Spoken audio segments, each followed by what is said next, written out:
happy Black History Month, first day of Black History Month. We have Matt Chandler, who is the CEO of Patient Sync. So he is going to join me today with some questions that were posed by famous history makers. And in our celebration of Black History Month, we are going to highlight some of these history makers. Tell me a little bit about yourself. Okay, my name is Matt. Test. Yeah, this is a test. My name is Matt Chandler. I was born at a very early age in north central Ohio. At zero? At zero, yes. This is Between Us, our podcast, our Blue Alliance IT podcast, and I'm thrilled today, one, because it is Black History Month, February 1st, day one, and most amazingly, I have Matt Chandler. So, yay. Thank you for having me, Alena. Yeah. I've got to ask, did you try to find the whitest guy that you could possibly find to kick off Black History Month on the podcast? You know, I love this because this, having you on here is so amazing because we are, what you and I are going to talk about today is really we're going to highlight and introduce maybe to some folks, some pretty famous history makers, and we're going to get a chance to know you. So intentionally, I guess I'm going to say yes to that question. I'm going to say yes to that question. You found him. And I know we've chatted back and forth and all, but I'd love for our folks to get to know you a little bit more. Why don't you tell us exactly what your role is in the Blue Alliance partner families or umbrella? Yeah, sure thing. I was very fortunate to sort of rejoin the family of companies just last fall in September when I took on the role of CEO of Patient Sync. I do have a little history with the organization, though. About 10 years ago, I was part of Path Forward IT when I was our director of communications for a couple of years. So it was really fun for me to be able to come back, see a lot of familiar faces, get to work with actually some of the same people again in a new context. And so I'm excited about the new challenge. And so now I'm in the hot seat since you were the director of communications and you had your own communications company. Oh, that's right. I'll be grading you. Well, I hope I pass. I hope I pass. And real quickly for some of the folks who will be listening, and they're some of our newer partners, Patient Sync. Tell me, tagline. What is Patient Sync? Yes. So Patient Sync is a software platform that is designed to remove communication barriers between patients and their care providers. So in a very high level context, that's often in the context of a contact center. So basically the software will help that contact center agent know who's calling, and it'll help walk them through the communication with that patient who may be calling, or maybe another provider who's calling in coordinating care, just to know how to ask all the right questions and make sure that patient gets to see the doctor they need to see when they need to see them as quickly as possible to provide a better patient experience than is often experienced. Okay, so I will tell my doctors about Patient Sync and give them your number. Get them all on Patient Sync. That's right. Awesome. Well, thank you so much for coming on today.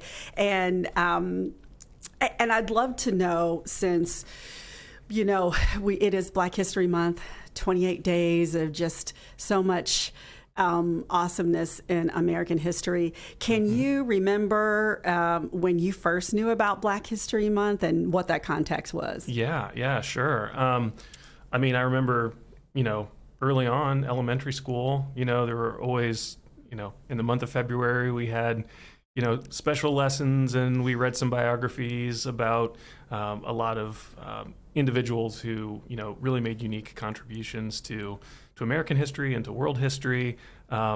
Just before we started recording, we were talking a little bit about how there were a lot of names that, we tended to learn about each year. So we always learned about Harriet Tubman and George Washington Carver, and it's been great to sort of have that early exposure, certainly, but also sort of expand, beyond what might traditionally be taught in the public school environment. Sure. My mom was a first grade teacher, so I always had exposure to this stuff from a really early age. Oh my goodness, a Yeah. teacher. We come from teacher families. My Yes. mother was a teacher and an educator. And interestingly enough, about my experience with Black History Month, a few different things. One is I'm mixed race, and I am half Hawaiian. That's adopted. So I am not only adopted into a Black family that taught me my Black history, but I'm also adopted back into my Hawaiian history. And all of that to say is, in my home, Black history was every day, and it came through not necessarily February. So I'm of the age where, for instance, Martin Luther King, before it became a holiday, there were communities out there that celebrated his birthday. So usually the weekend of his birthday or just before his birthday, I just remember as a child, 7 or 8 o'clock a.m. on Saturday mornings, we would be in some type of program, service, event, speakers, etc. And my mother was part of a group here in Cincinnati to help really get the momentum behind Martin Luther King Day as an actual holiday or recognized. Yeah, that's wonderful. So moving into that, so really in our home, and then the books that Mom had me read, I was adopted at a late age, at 8 years old. So a lot of the learnings that I had to sort of catch up in school were focused on a lot of really history makers in the area. So the area of, we can call it Black history. For me, it's American history, world history, exactly what you said. So I appreciate you telling me that, and especially coming from an educator. I knew you were so special.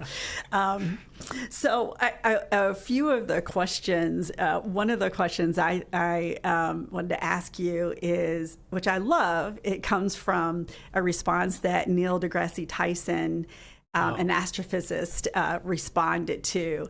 And if you know Neil deGrasse, tell us a little bit more about him. But if you were captain of the Starship Enterprise, where would you go and why? And then I'll tell me your answer, and then I'll tell you what his answer was. Okay, wow. That's a good question. That's pretty deep. So let's see. I'm centering myself in the Star Trek universe. I guess that question is kind of predicated upon the universe being filled with other intelligent civilizations, right? That's what, Captain Kirk and Captain Picard were always out there trying to find. So I guess what I would want to do, Alena, is find other civilizations that were a little bit further ahead than we are today. Cool. To try to figure out how maybe they solved some of the challenges that our society faces. Where were they successful? Where were they not successful? And if maybe I could travel around the galaxy and get up the learning curve a little bit. I think that'd be my answer. Oh my goodness.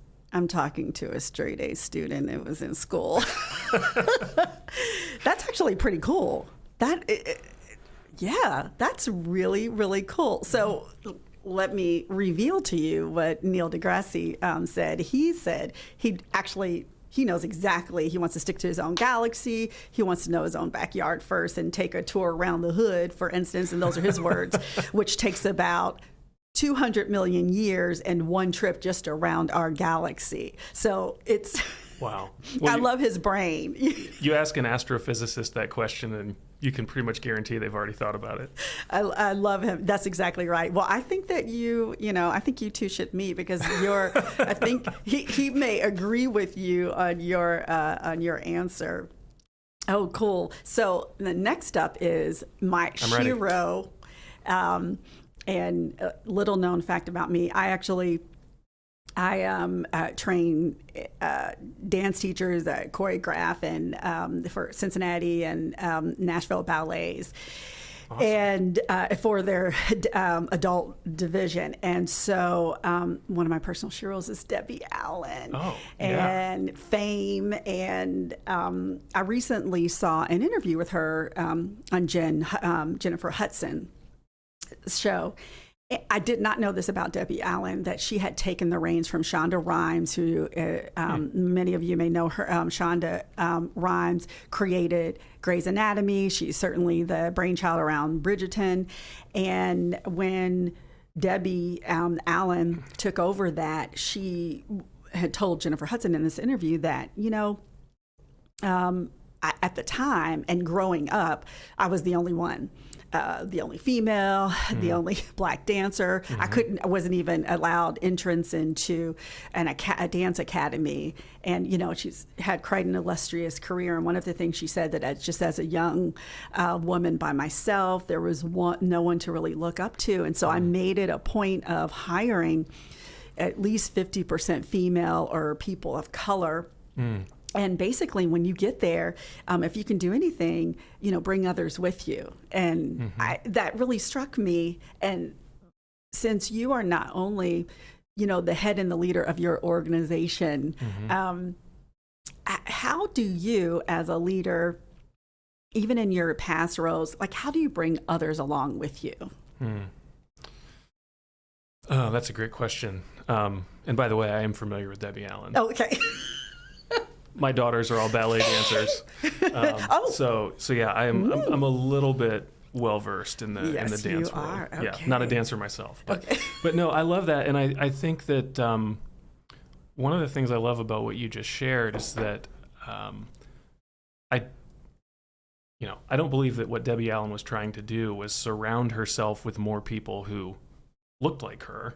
I think that it strikes me as what she was likely trying to do, and seemingly very successful at, was to bring more diversity into an industry that had been dominated for a very long time by a specific type of person with a specific type of experiences.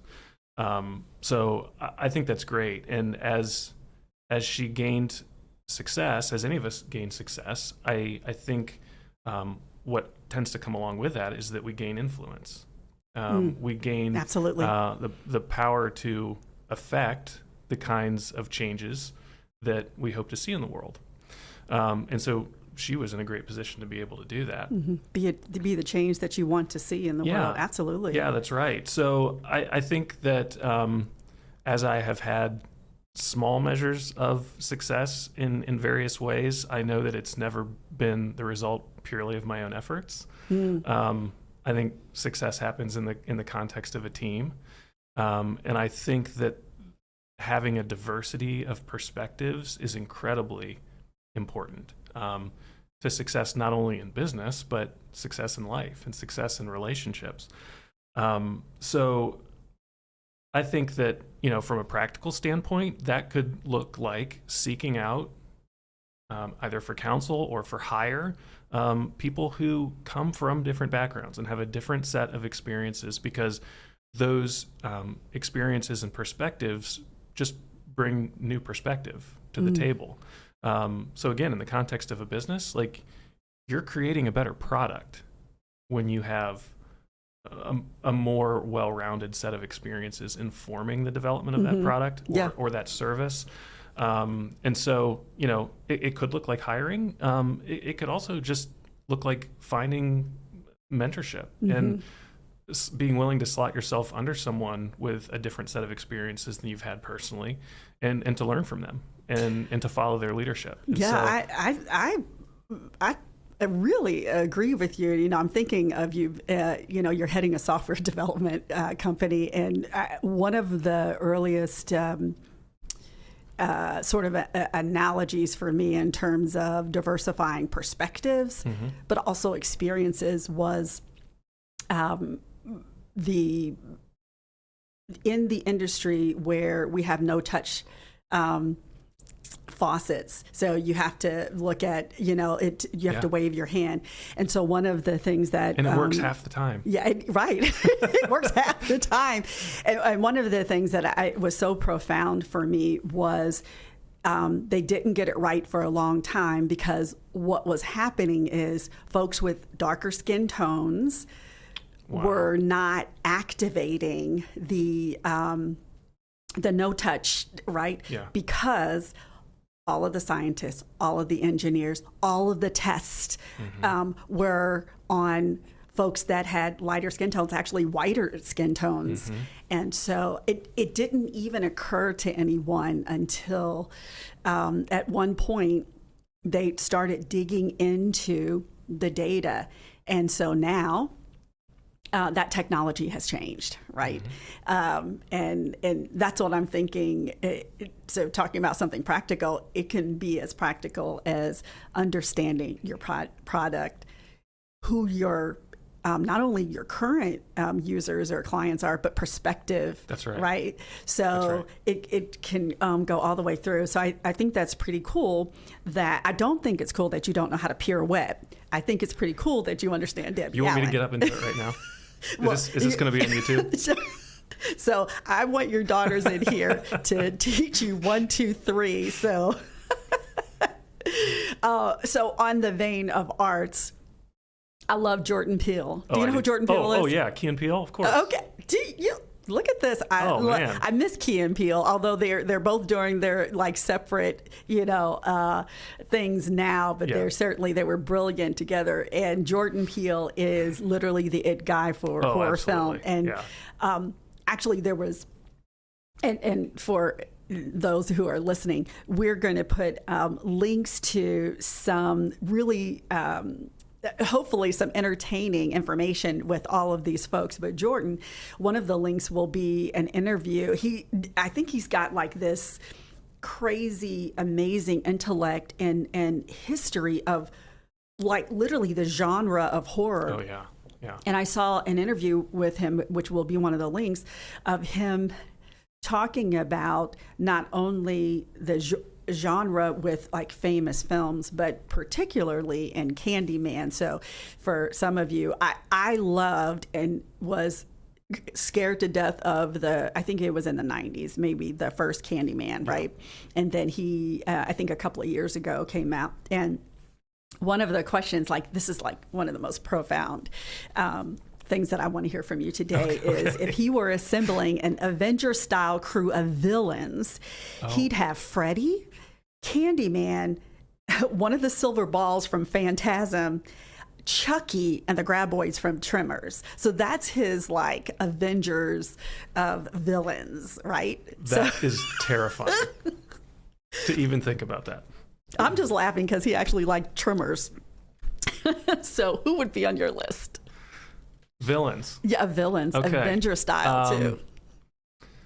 Well, that was a very horror genre themed list of villains. I've never been as much into horror as a genre. I guess this is the point in the podcast where I would out myself as more of a sci-fi fantasy nerd. So my answers would probably be more in that vein. Okay. So I think any team of villains would have to be led by Darth Vader. Oh my goodness. I mean, one of the best villains of all time. Well, voice. Of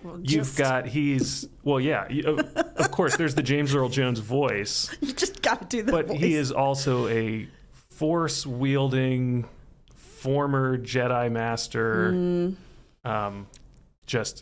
I don't know if I can say the word that I want to say right now on the podcast, what the age rating is, but he's so cool in the costume. I mean, Darth Vader would have to be at the top of my list. All right, that's a good one. But we need a team here. So I'll go to Lord of the Rings. Sauron.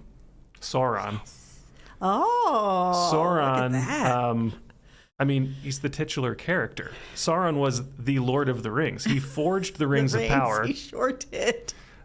He can control everybody else. That's right. I mean, he can manipulate covert. the world around him. He can control fire. He can see, anywhere he wants to see. There's that scary sort of like eye in the tower thing, which is pretty cool. So, okay, I'll go Sauron. And then third, okay, I'm sampling from our different universes here. So I'll go from the Marvel universe. Okay. I'd have to go with Kang the Conqueror. Are you familiar Really? with Kang Yes. the Conqueror? Really? So, absolutely. So he's like a 31st century scientist who figured out how to manipulate the multiverse and travel through dimensions. He can create as many versions of himself as he wants. He can travel through time. I have to think that with Darth Vader, Sauron, and Kang the three the Conqueror, amigos of your adventure style villains. I don't think anybody's beating that team. I agree with you. I'm just trying to think, but Kang doesn't have like the crown like Sauron and Darth Vader. Like Darth Vader at least has his helmet, They've right? all got their own vibe going on. So yeah. Okay, you're a little scary. You're not going into that genre, definitely. All right, so we're changing. We're going into the medical field. Dr. Ben Carson. Oh, okay. Okay. So he's the first doctor that related. I know, right? Right. I'm telling you, go for Johns Hopkins. There you go. So Ben Carson.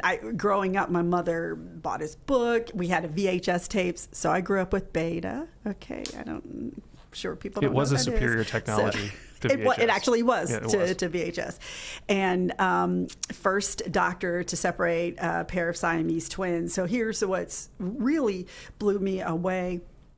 That I didn't really know this part about him in his childhood, but he almost failed fifth grade. Actually, he and his brother were failing. They their mother turned them around by old school. You're going to read 2 books a week. You're going to do a book report. Those were my summers, by the way, in my household. Me too. And really? Yeah. Oh boy, I'm telling you, teachers. Teachers. It's still our parenting philosophy. Oh yeah.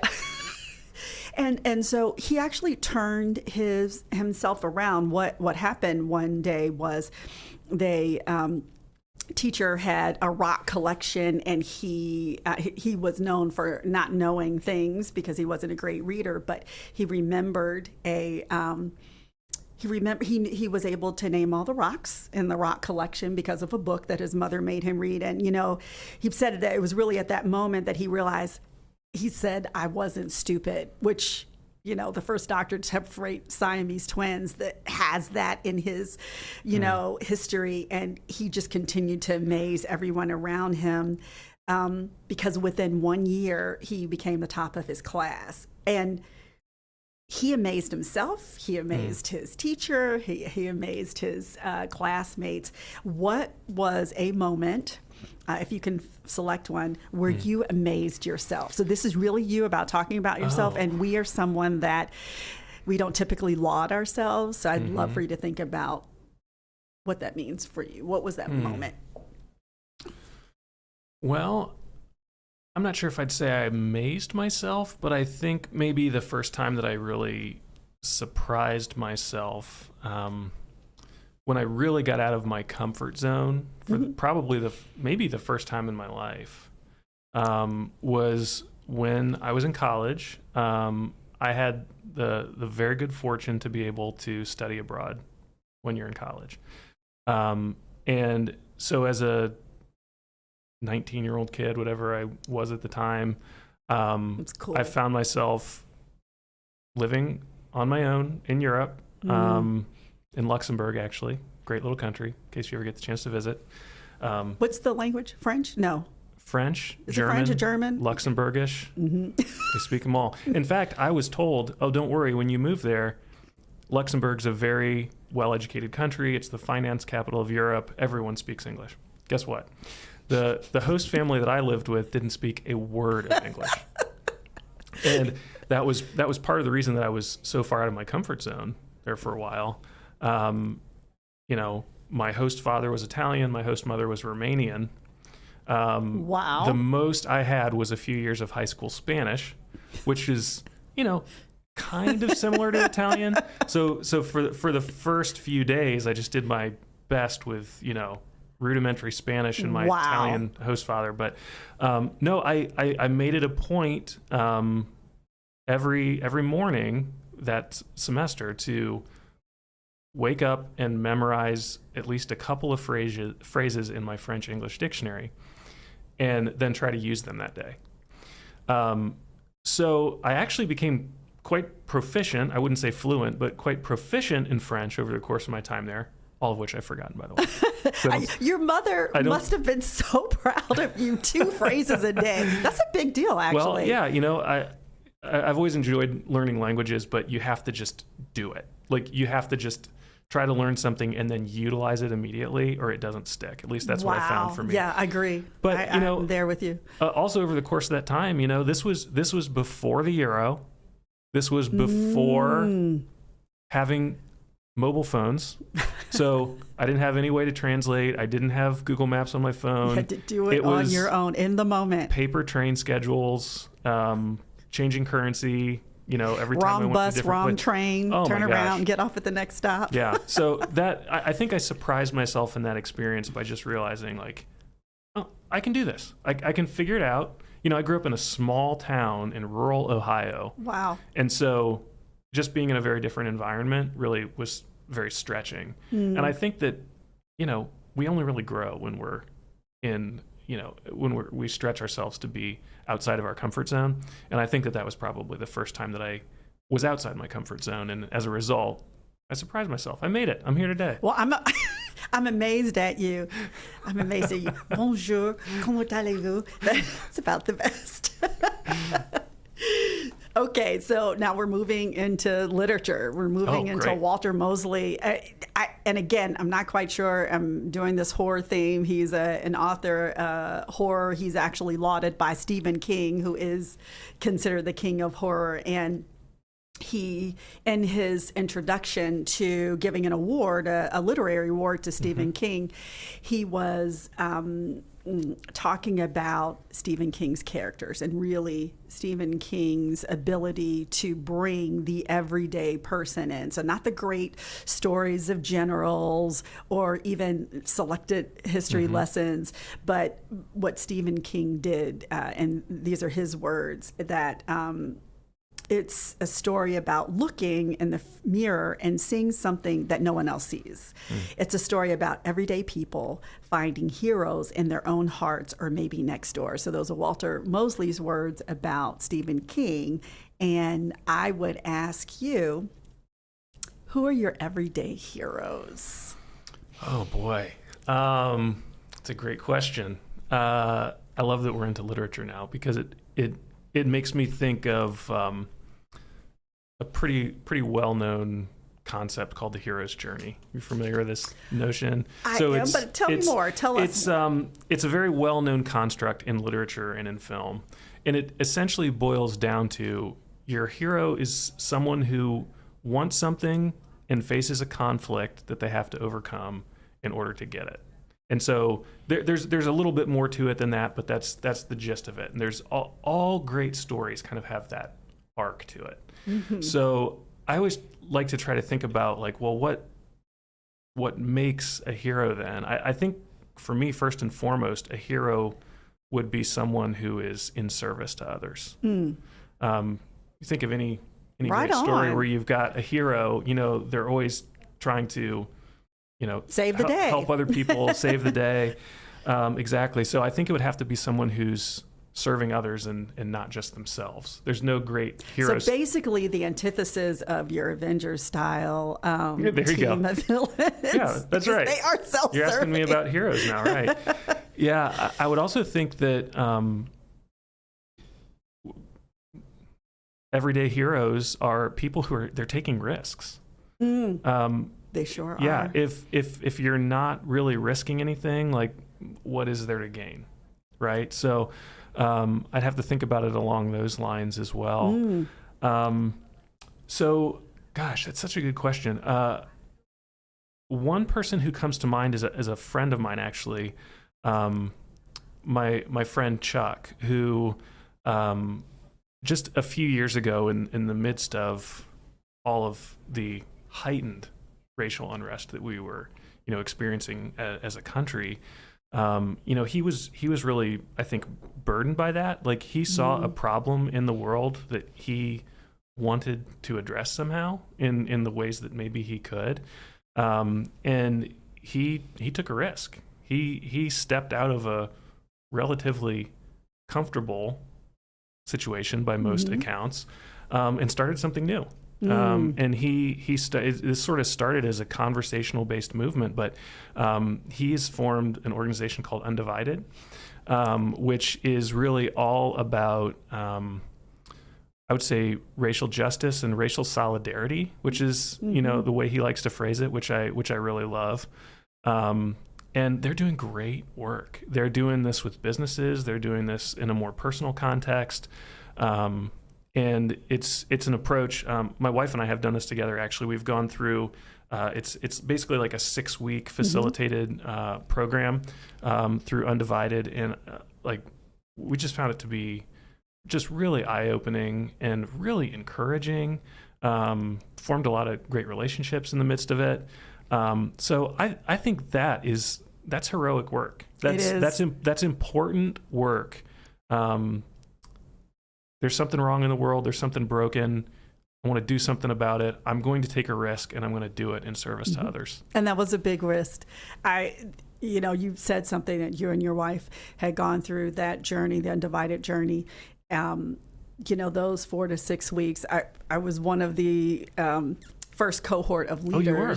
Yeah, and before it became its own organization. Yeah. And one of the things that you said, which is so profound, and frankly, it is poignant, that we're really calling out Black History Month because everything's based upon relationships. You are, your business is based upon relationships, right? How do you find them, formulate them? How do you build them? How do you foster them? And then how do you magnify that, right? How not just your team touching your clients, but helping your clients touch their patients, right? So that is like almost a tenfold way of looking at how our everyday heroes, they're every day. They're, going back to Walter Mosley and Stephen King, it's our next door neighbor. It's our friends. It's our teachers, or maybe it's a supervisor or a coworker or our children. And anyone can make a difference. Absolutely. Basically, that's what you said, right? Yeah. And we're talking about humanity. So and to tie it back to our business in particular, I would say that the healthcare providers that we serve are absolutely everyday heroes, and to the extent that we can help remove barriers that exist between those care providers and their patients to facilitate that relationship. Yep. So the patient the patient feels known. Absolutely. When they call. I mean, that elevates the patient experience, but it has ripple effects. Absolutely. Oh my goodness. Well, I have one more hero. Okay. It's actually one of growing up, I didn't have a comfort in actually identifying heroes, and that's for another time. A part of that is sort of my transition to this home, and really understanding what heroes are, what role models are. But one thing I just loved was, so I'm from Honolulu, but I did grow up in Cincinnati. So really, I'm a Cincinnatian through and through. And I was a huge fan of the Big Red Machine, Cincinnati Reds, and Joe Morgan. And he did a lot of great things. And this gets to leadership and success, and sort of how we have self-defined success. I have a magazine that I picked up because he was on it. It's Life magazine that's totally dedicated to him. And in his Hall of Fame induction speech, and I'm just going to read it, he talked about success. It was, the whole speech was beautiful, but this portion was, there are 3 factors to success. First is the ability to put it all together. Many times you hear that expression. Nobody ever tells you exactly what it means. Many players can run, many can hit, many can throw. But when they put it all together, the media refers to them as superstars. Determination was the other factor to remain at the top. The third factor to sustain success is the support of the people. And I really, it resonated with me. And I thought as we were coming in today, do any of these resonate with you? Number one. And number two, what is your formula for success? You're really putting me on the spot here, Alena. I am putting you on the spot. That's Joe Morgan, though. That's a great question. Joe Morgan. Does anything stand out? I think the first thing that stands out to me from that quote is determination. You